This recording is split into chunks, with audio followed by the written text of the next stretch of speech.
So there are uh, around 14 duties. So 13 dutangas and then 13 duties, 14 duties. So that's why I thought we'll read the 13 duties that the one monk will practice. Okay, so it's called the regular duties and observance of a monk. Okay, and says the important routine duties and observances in the Lord Buddha's teachings constitute the way of a practice for forest monks. These are 10 aspects to this practice. To observe the Uposatha in the monastery or wherever there are 4 or more monks, they have to meet together to listen to the Patimokkha recitation every 15 days. Yeah, so every 15 days there will be Patimokkha recitation, and to complete one Patimokkha recitation, I think I have mentioned already before we read this book, it takes about 36 to 40 minutes for all the recitation, and we are reading this one as the first part of it. We haven't entered the real the rules yet. It's just the introduction that we are reading. So basically every 14-15 days is called the half moon and full moons, and a temple where has got more than 4 monks then should recite this Patimokkha. And then in the forest tradition, the first year will be given, if possible, to recite all. Okay. So the second, I was trying to recite.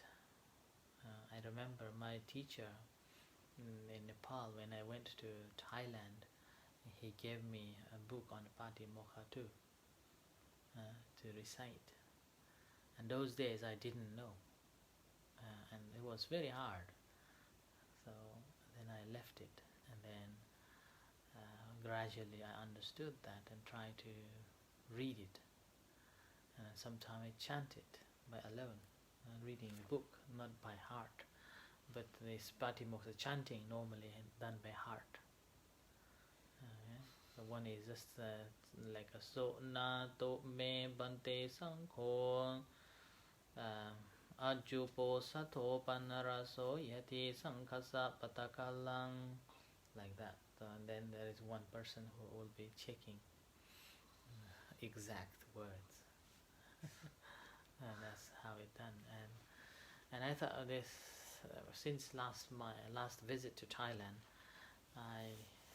this is in my one of the things in my mind that I want to recite.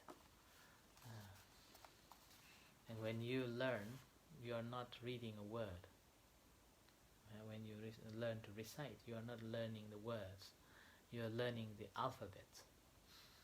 Like su na tu me bhante sankho, like that, and you're repeating again and again, same like way that way. Just one passage, you're repeating su na tu me bhante sankho ajupo sato panaraso, like that.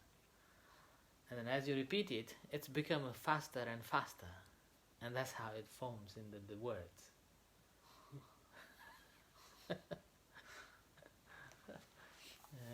that's how you recite. Okay, now second, to go on alms around for one's livelihood throughout one's life. This point has been explained under the section, the 4 requisites.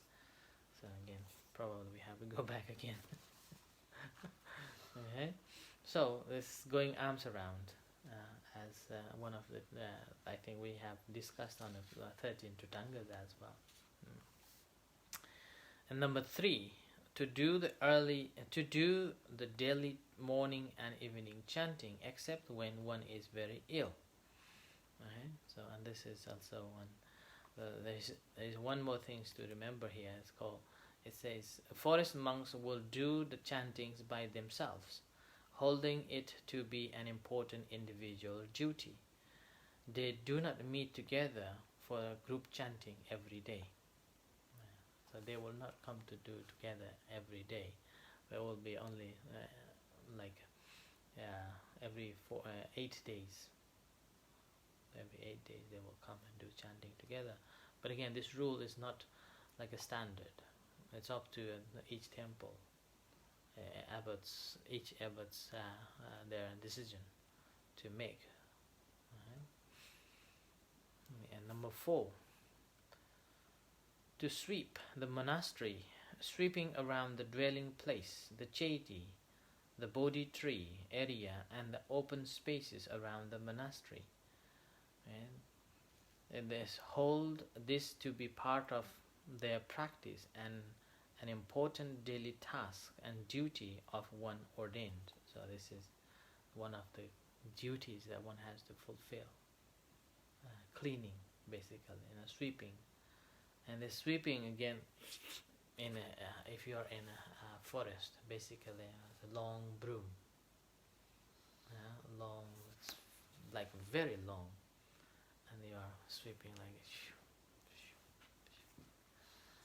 And then the reason behind the long is easy for you to sweep. The shorter it becomes, it harder. As the shorter the broom, it becomes the harder to clean, the sweeping. When it is exact height and the long, it's so easy to sweep. And it is a form of practice, and as well as it is a form of exercise. You will sweat. It's so big, and you are sweating like that. And whether that temple is clean or not, you have to go and do it. It's a duty, and you can see that as you're sweeping every day, and you see that small things you will notice. What is need to be kept away, what is need to be repaired, you will see that, and your mind will just now this needs to be done, and you will do that. And then, meanwhile, that's also become a form of seeing your mind. And each dust or each leaves that's around the ground is basically, it's like the kilesas that we have in our mind. And when we see it, we take it out. In the practice of a meditation, when it arises, we take it out and throw it away. That doesn't mean it won't come back again. It's like the leaves. So it doesn't matter how many times you sweep it, the leaves will always be there. And sometimes if it's in autumn, you're sweeping here, and by the end of the sweeping, you look back and already more leaves there. And with that, then again, it's time to watch your mind. Sometimes it makes you angry. I have just swept it. The house come again. That's so bad job. I don't want to do it. Like that. And again, sometimes it makes you joy. Smile. Look at again. So it's like a non-stop job. But sweeping is a practice that the duty that one almost every monks will do. Every monks, that is, and with that you can see all the monasteries are very clean, because it's been a duty. Despite of a cleanness, you still clean it as a form of a practice. With that, that's making your mind humble. taking away this selfishness. Because as you clean, basically you are inviting others to, enjoy this cleanness, tidiness, like that. There are so many other stories related to this cleanness. Okay, I think here also says as well some more things. It is also a good tool to tame and overcome the defilement of laziness and slovenliness. In the Vinaya, it states that the rewards of these good deeds are 5. Yeah, right. So that's sweeping. Number 1, the sweeper's heart has faith and is pure. Yeah. He makes others' hearts be bright and have pure faith. Okay. And number 3, all the devas are delighted. Yeah. And number 4, the sweeper can be called one who is putting together good karma in order to be one who is faith inspiring by body, that is one who is refined and graceful to look upon. Okay. Number 5, the sweeper is called one who is following the teachings of the Master, the Lord Buddha, because of this duty of sweeping. In the future, when the sweeper dies through the breaking of the aggregates, he is likely to be reborn in a good born in the heavenly realms. So like that. There is one story. One businessman, one day he saw the path was muddy, and it's difficult for walking, and people finding very hard crossing. So he decided to repair it. And after he repaired, he looked after that road. And because of that, the story says, after he passed away, he was reborn in a heavens immediately. So spontaneously arising in the heavenly world. And he was like, how come I'm here? It's like a surprise, sudden surprise. Sleeping in a human world and suddenly woke up in a heavenly world, like surprised. And then he checked himself and gazed, what have I done? And he saw he had done only this, repairing the road and keeping that road clean. And then he saw how people were pleasing and praising, and with that, called the Bhuma Deva, means the celestial beings in a ground level. So they also celebrated. And with that, he was reborn in the heavens, like that. Yeah, and there's one I just remember. When I was walking towards the Everest Base Camp, there's one man who was a porter for the Edmund Hillary, who climbed up to the Everest mountain, Mount Everest for the first time, along with Tenzing Norgay. He later became very proud that, I was one of the porters to Edmund Hillary to the top of the Everest, Mount Everest, and he got quite good money, and he spent on a drink, and he became a drunk. And one day, the story is like his wife told him off not to drink, and with anger, in the influence of alcohol, he hit his wife to death. So she died. And by the time when he was recovered from the alcohol, he repented. He felt very sad. So he spent his entire life making that road to the visitors himself, digging the mountain, making this like maybe 2 meters pathway from Namche to quite a far away. I forgot the name now. What is it called? I forgot the name. And took him over 40 years, and he dedicated purely for his wife, and he gave up drinking and digging this road from narrow pathways. He dug and make the path for these trekkers.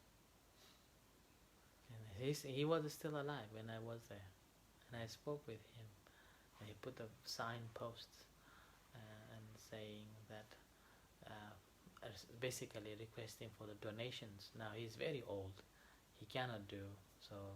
From that donation, he's hiring other people to repair this path, and he's given a lot of rewards, and given him quite highly respected because of that work, like that. So that's what I remember. Okay. Right, number 5. And again, this is the reason why I try to keep our center tidy as much as we can, So number 5, to take care of his 3 principles: robe, that is the Sangati, Uttarasanga, and Antaravasaka. So 3 pieces of clothes. So this is the Uttarasanga, this is Chivara, and then the outer robe, the extra bit of robe, and then this Antaravasaka. There's 3. Number 6, to do parivasa karma, which is something only of concern to the monks' community. I think I have mentioned this one, like going into the retreats, punishment retreat. They call it parivasa karma, going for penance. Okay. And number 7, to shave his head, beard, and cut his nails. Number 8, to study the monk's rules and serve his teacher. And number 9, to confess to offenses, which means disclosing any fault that he has committed against the Vinaya discipline, which are of light offenses categories. Right? Number 10, to reflect wisely, for instance, on all the 4 requisites without being careless or heedless, contemplating the compounded nature of the body and the mind, seeing them as impermanent and unstable, and therefore of their nature difficult to be attractive, seeing the impermanence, the suffering, and a non-self, so that it becomes a skillful means of a wisdom at all times and in all 4 postures, that is, standing, walking, sitting, and lying down. I will explain here about the regular monastic observances and duties that the forest monk disciples of Thanachan Man apply in training and improving themselves. They held that these practices and duties are an essential element of the everyday training, being a tool for correcting and cleansing the defilements of a lazy negligence which is suffused deep within the body and mind of the ordinary worldly being. For example, the sweeping of the monastic grounds, what they call in quad,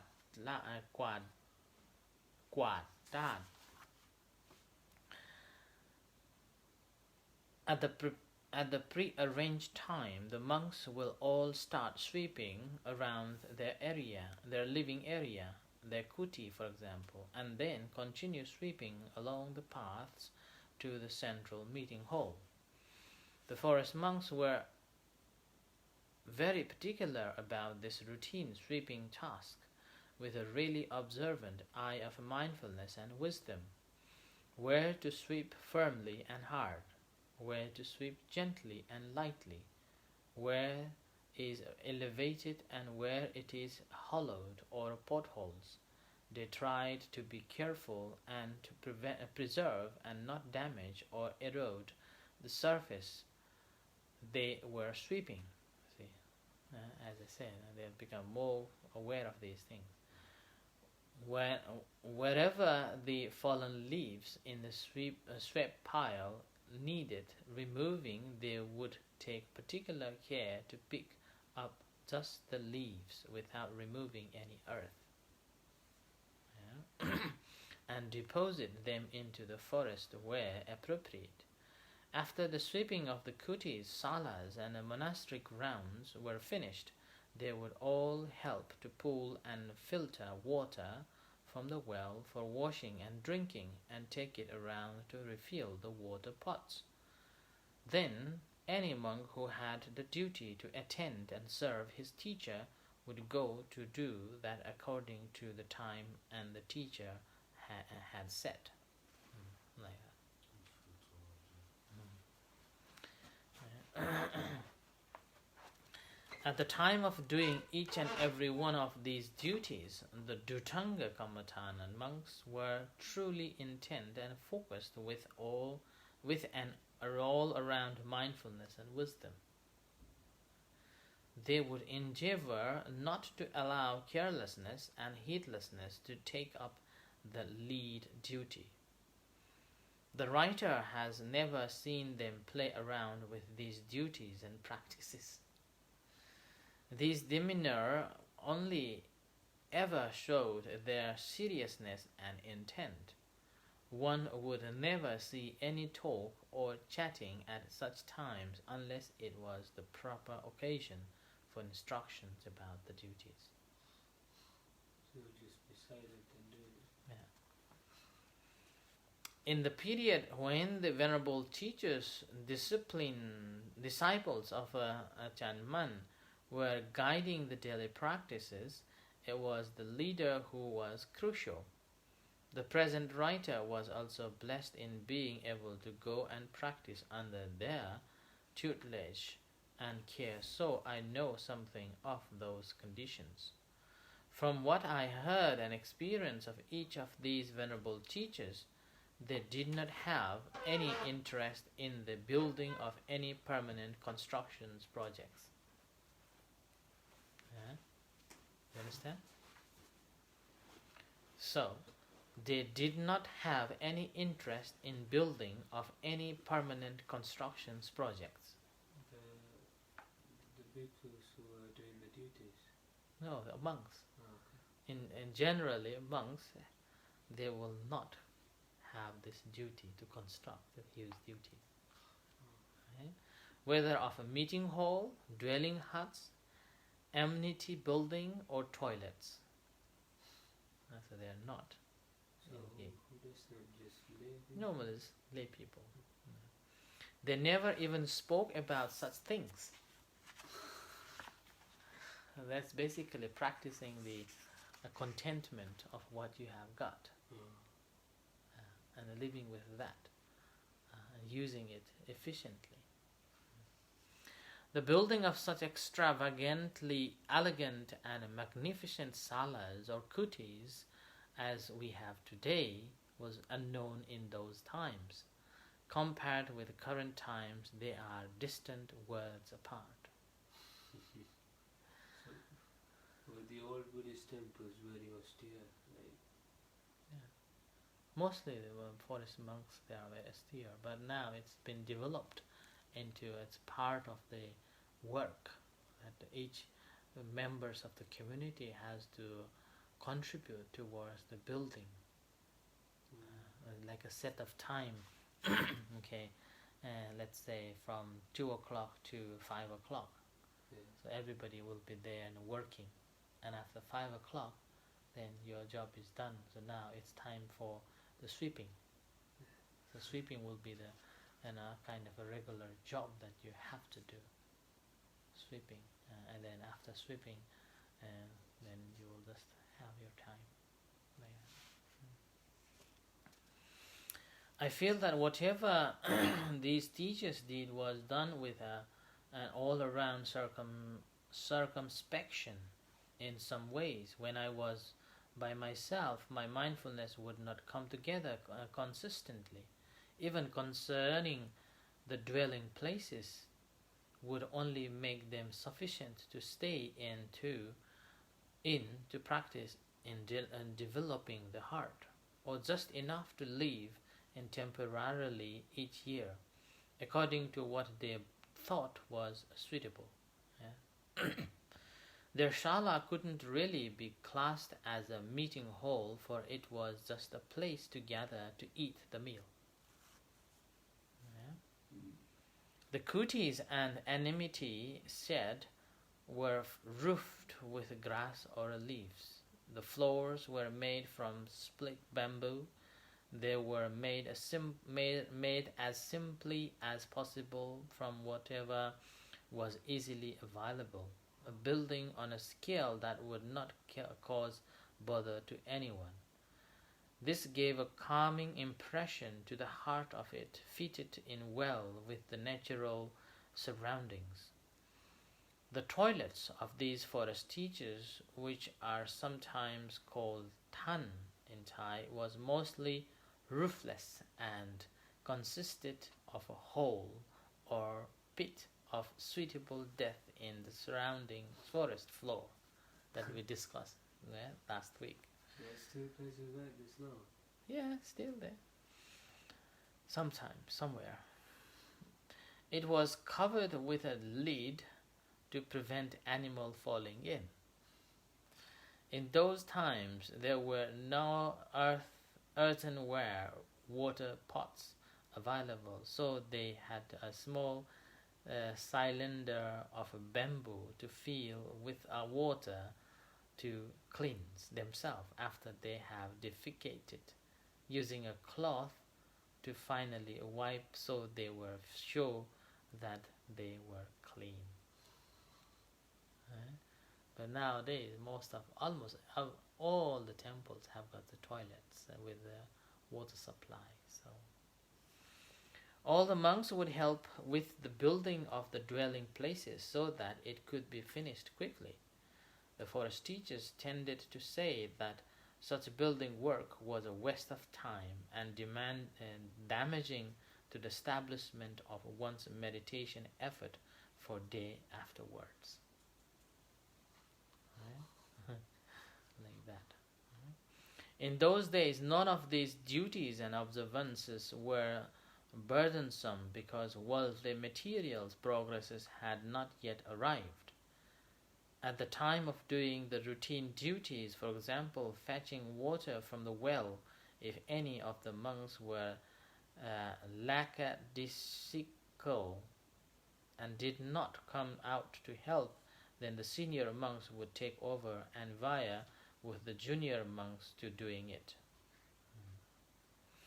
Indifferent or scatterbrained monks would not be up to joining the others in the daily tasks, for the venerable forest teachers of that time had a sharp eye and a quick ear, a strong agile and vigorous bearing with mindfulness and wisdom.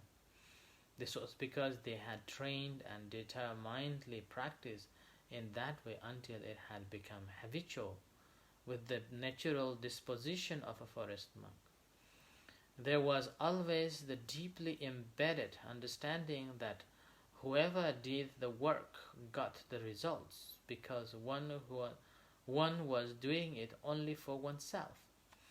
The effort and energy, whether put into external or internal tasks that accord rightly with Dhamma, will tend towards the development of the heart.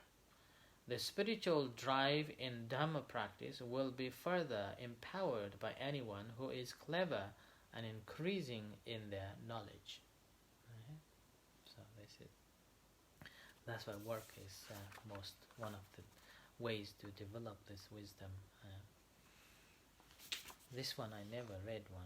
It says venerable for teachers of that time had a sharp eye and a quick ear, a strong zeal and a vigorous bearing with a mindfulness and wisdom. And this I have seen from the monks, the senior monks, and I have been copying that too. The venerable forest teachers of that era were humble and modest, self-deprecating and highly respectful to their seniors. Their practicing together always looked so graceful and so much at ease, which is difficult to find nowadays.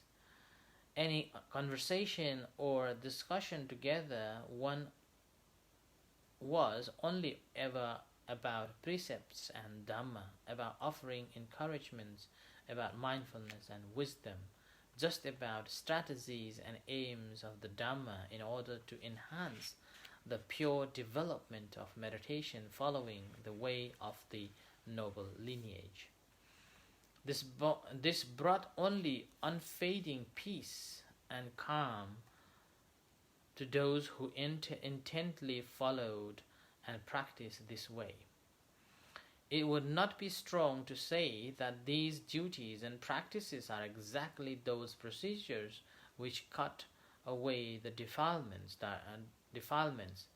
directly destroying the defilement of laziness and negligence. Briefly and according to my ability, I have explained here about the duties and observances following the way of the noble lineage of the Dhutanga Kamathanam. Even if I were to expand the details, the Dhammavinaya would still circumscribe it. Please know the rights and the wrongs by investigating with wisdom. If you want to know about it in more detail, then go and look up the 14 duties sections of the duties and observance part of Pubba Sikha Vanana. So that is, you have to go to read the other book. The beginning of the training, the Thai Vinaya book, not yet translated into English. Okay, so this is the rules that I wanted to read it for you. I thought there are only 10 rules. Oh yeah, 10 and 14. Okay, 10 this is rule, and then 4 requisites rules. So it's become 14 rules. Alright. Anything you want to ask in there? I will finish this one chapter here, and then we'll end for today. One chapter is about the disrobing. Just the 2 pages. Okay, so disrobing. The first rule in the Patimokkha opens with the statement that it, and by extension every other rule in the Patimokkha, applies to all bhikkhus who have not disrobed by renouncing the training and returning to the lay life. Thus the Vibhanga begins explanations by discussing what does and does not count as a valid act of disrobing, because this is, in effect, the escape clause for all the rules. I am discussing it first as a separate chapter, for if a bhikkhu disrobes in an individual manner, he still counts as a bhikkhu and is subject to the rules whether he realizes it or not. Interesting, isn't it?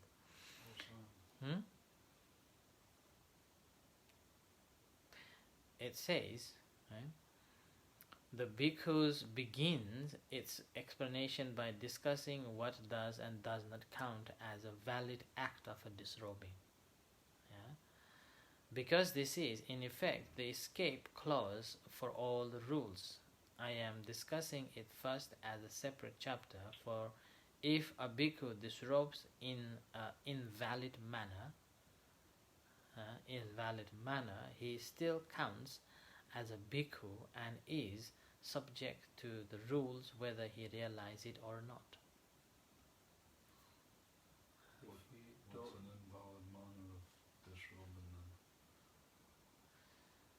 I have to go and look at it. There are discussions going on, like in Thailand. Last 2 years ago, so many monks were imprisoned, and when they were imprisoned, they were taken the robe off from them, but their practice is still the same tradition. And now the discussion goes on that whether they are still a monk or not. Some says yes, some said no. But reading this one, it seems like they are still a monk. Okay? So that is invalid. So this is, they are still a monk. So if he then were to break any of the Parajika rules, he would be disqualified from ever becoming a bhikkhu again in this lifetime. To disrobe, a bhikkhu with firm intent states in the presence of the witness words to the effect that he is renouncing the training. The validity of the act depends on 4 factors. Number 1, the bhikkhu's states of mind, his intention, his statement, the witness to his statement. State of his mind. The bhikkhu must be in his right mind. Any statement he makes while insane, delirious with pain, or possessed by spirits does not count. Intention. He must seriously desire to leave the community. If without actually intending to disrobe, he makes any of the statements usually used for disrobing, it does not count as an act of disrobing. For example, if he makes the statement in jest or is telling someone else now how to disrobe, the fact that he mentions the words does not mean that he was disrobed. Yeah. Also, if he is forced against his will to make a statement of disrobing, or if he says one thing and means something else, i.e., he makes a slip of the tongue, that too does not count. So that means those monks are still monk. yeah, They should be given the robe back, those who are freed. Okay. why can they not wear the robes in prison if they're just political? Yeah. So every time when someone taken to the prison, then they have to wear a white cloth. And do they give them the white? Yeah. Like separate? Yeah. The statement. The Vibhanga lists a wide variety of statements that one may use to renounce the training, following 2 basic patterns. The first pattern follows the form, I renounce X, where I may be replaced with the Buddha, Dhamma, the Sangha. The training, the discipline, the patimokkha, the celibate life, one's preceptor, one's teacher, one's fellow bhikkhus, or any equivalent terms.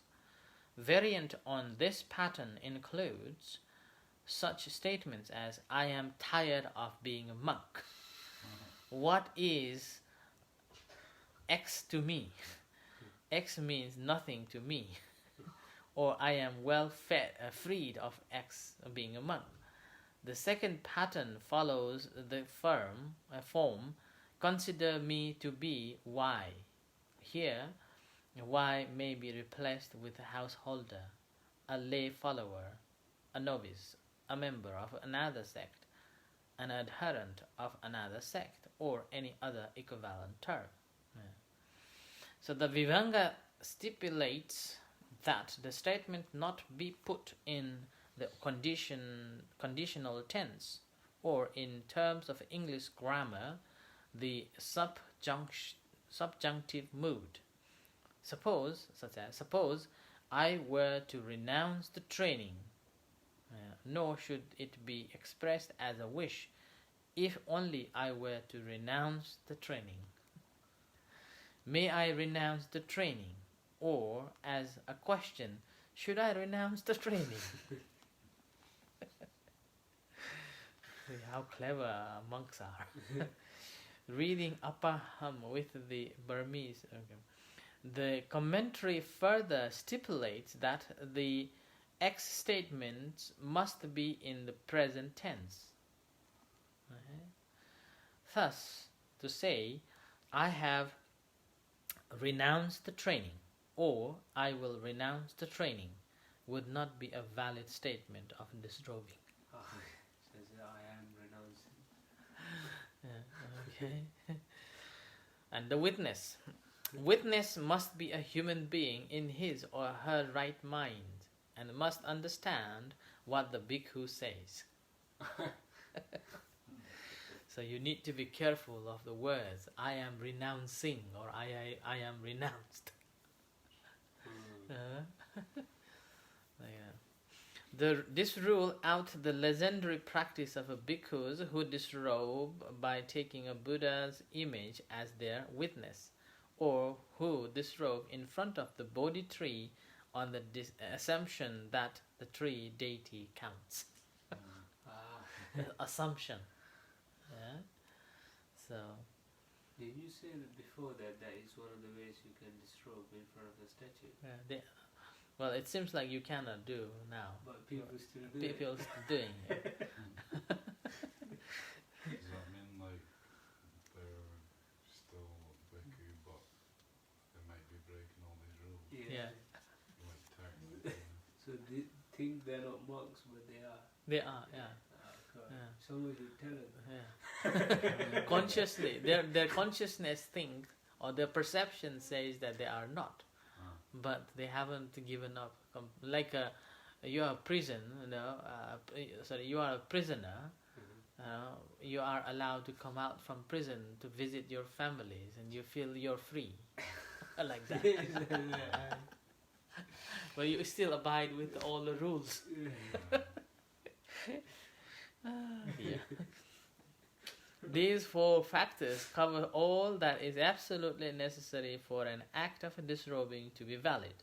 However, each of the different national traditions has developed a set of formal ceremonies to surround the act, such as making a final confession of all one's offences and reciting the passages for reflection on one's past use of the four requisites.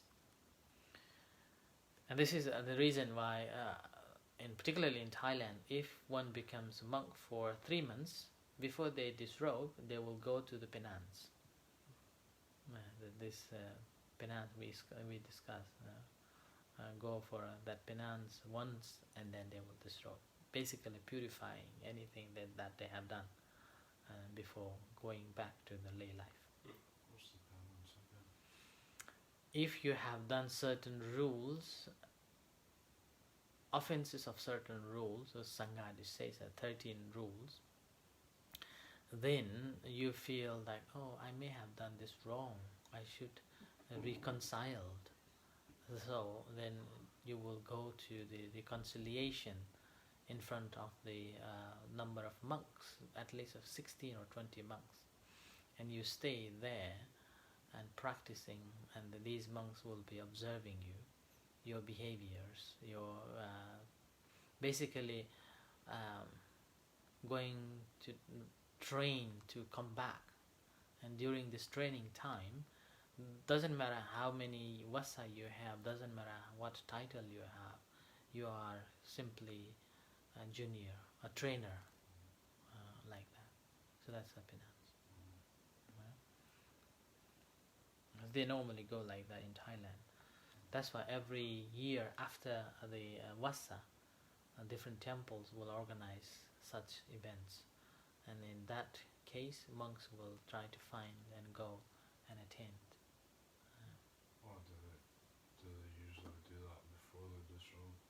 Yes, yeah. Before disrobing, they will go and just purifying spiritually before giving up. Okay, so this going into like that to give psychological weight to the occasion and to help minimize any remorse one might feel afterwards. That's the cleaning. Because disrobing is a serious act with strong consequences for one's mental and spiritual well-being. Yeah? It should be done only after due consideration. And this is here very serious because I have seen so many friends and monks, those who left the monkhood, went through a long depression, not able to cope with the worldly life. Because they have been a monk for maybe 10, 15 years and living a monastic way of life. And suddenly, I'm going to go disrobe and I will live my beautiful life, we'll find a beautiful girl and we'll marry and we'll get the job, and then meantime when I have got the time and I will spare time to come to the temple and support the temple, and they're all fantasies they will have.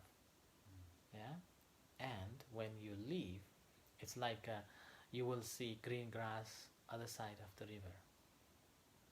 So you leave and you go, it is not what you think. And with that, the depression comes, stress comes, and what doesn't matter how many years you've been meditating, it's a real life experience. And that moment, you will forget the meditation. You will forget the teachings. And that's how there are plenty of monks end up taking alcohol as a refuge. They just can't handle it. Can't cope it. Can't cope with the world. So they lose their brotherhood, their support. And they took, from my own experience of talking to them, it took around 2 to 3 years to reconcile themselves, to come to the terms, an ability to kind of slowly starting. And all those plans, I will get married to a beautiful girl, will get a good job, and I will come to the temple and I pray and do my merits. Nothing happens. Nothing happens. There are fantasies that a lot of lay people have, they never get either. Yeah, like that. So that's why, see the green grass other side of the river, like that, all the time. And that's why they will go through this depression. And that's why it's a very serious case. But for those who are ordaining only for temporarily, it's fine. But those who've been for some times, it's really hard. Do they feel like coming back?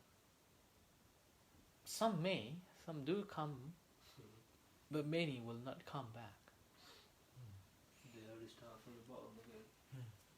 Are there like instructions for them going back to lay life, like how to kind of One instruction. manage? There will be only one instruction. That is, observe 5 precepts. That's all. Observe 5 precepts. Off you go. It's like a kid being thrown out to play in the jungle. It's like, okay, Yeah. just don't touch the tigers. Even there are, particularly there are quite a number of Western monks, those who left. Mostly they were hippies, right? They have a hippies concept, and they become a monk, right? And then they found it wonderful. But after all, later they cannot cope with this, or somehow they want to go back into their lay life, and then when they leave, it is terrible time for most of them. There are monks, there are ex-monks, like Joseph Goldstein. So he was a monk and he left, and he expressed his experience like it took him around 2 years to reconcile. He was a well meditation master. He was an abbot in what Banana Chat, was close to Ajahn Chah, traveled with Ajahn Chah to America, even in the UK, and somehow he left thinking that I want to marry a beautiful girl. And it didn't happen, right? And with that, I think it took him around 2 years to reconcile. Similarly, other monks too. And more, not only that, that is even better. Joseph is still okay, because he come back to Buddhism, see, and he became a meditation teacher, and he spread the teachings. Has he taken the 10 precepts? Yeah, it was. Yeah, but there are many other Westerners that this kind of discredit, despite of being a monk for many years, studying many years, and become a teacher and like that, and then later they leave the monkhood and discredit the Buddhism. Like, oh, this teaching is not right, that teaching is not right, like that. Stephen Batchelor, he does that. He is in a way one person, but he's doing in a very academic way. So he kind of a father of secular Buddhism now, like that. So these are some of the things that, that's why disrobing is not an easy job. It's not like a snake take his outer layer once in a while and then forget about it. So even Thai monks, so many of my friends, they left and they faced it, these depressions. It took them quite a while to reconcile and back to the normal, like that. And some do come back as a monk. Like one of the monks I know, he left monkhood, and then after a year later, he came back, and then he continued practicing, continued study and practice. Now he is very, very good meditation master. It's very strict, very strict, and you have to do thoroughly, everything thoroughly, and he won't mess around. He won't mess around, and in his presence, so calm. Even you can feel that calmness. And there is another one of my friends, and he also left monkhood for 2 years, and he came back as a monk, and he became quite well known in giving talks. Sadly, again, after he went to America, he left monkhood. Okay, so like that. That's why this is a serious act. Right. So once a bhikkhu decides that he does want to disrobe, he would be wise to follow not only the stipulations given in the text, but also any additional customs observed in his particular community as a sign to himself and to others that he is acting seriously and with due respect for the religion, for the community, and for himself. So that's why, if you remember when we were reading other rules, saying helping like a mentor and a pupil's duties. Mentor is helping pupil not to disrobe, and then a pupil is helping mentor not to disrobe in case if they have these thoughts comes. You remember that? So helping them to maintain the monkhood. Like that. Okay, so this is the end for tonight. So this on a disrobing. Okay, so thank you, and we'll see you tomorrow.